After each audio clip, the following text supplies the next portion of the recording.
এতিমের মাথায় হাত বুলাইয়ে দিবেন। আল্লাহর কোন বান্দা যদি মুহররম উপলক্ষে, আশুরা উপলক্ষে, আশুরা তো সামনে আসতেছে, মুহররম তো শুরু হয়ে গেছে, এতিমের মাথায় যদি হাত বুলাইয়ে দেয়, ওই হাতের নিচে যত পশম আছে সেই পরিমাণ সওয়াব আল্লাহ রাব্বুল আলামিন ওই বান্দার আমলনামায় লিখে দিবেন। আরো জোরে বলেন না সুবহানাল্লাহ।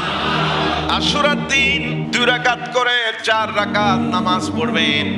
প্রত্যেক রাকাতে সূরা ফাতিহা তো পড়বেনই, বরং সূরা ফাতিহার সাথে 11 বার সূরা ইখলাস শরীফ পড়বেন।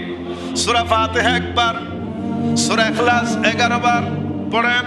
কুল হুয়াল্লাহু আহাদ আল্লাহুস সামাদ লাম ইয়ালিদ ওয়া লাম ইউলাদ ওয়া লাম ইয়াকুল লাহু কুফুয়ান আহাদ। সুবহানাল্লাহ। তাহলে কি হবে? নবীজি বলছেন আল্লাহ রাব্বুল আলামিন 2 রাকাত করে 4 রাকাত নামাজ পড়ে যে বান্দা সমস্ত নবী, সমস্ত ওলি, সমস্ত শহীদ, মা বাবার জন্য সালাত সওয়াব করবে। বিশেষ করে ইমাম হুসাইন এবং তার সাথী সঙ্গীদের জন্য এই সালাত সওয়াব করবে, সওয়াব রসাই করবে।